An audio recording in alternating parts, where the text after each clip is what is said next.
wants to know what's your signal chain for acoustics and electrics is.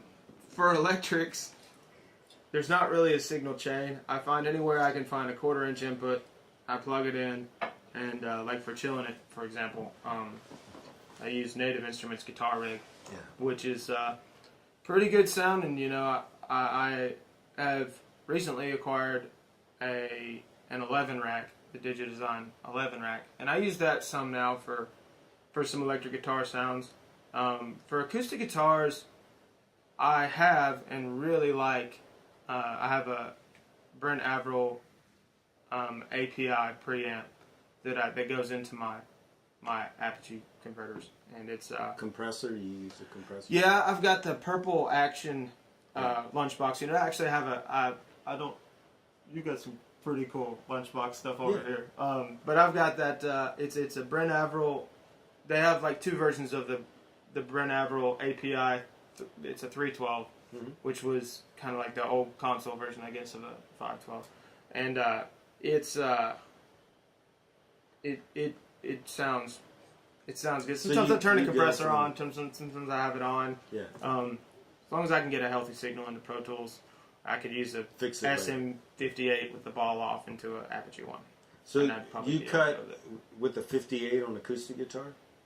Or what do you like to use? You know, if it's an old acoustic guitar, yes. And it also depends. I mean, I kind of work out of 2 separate studios at our office that we have.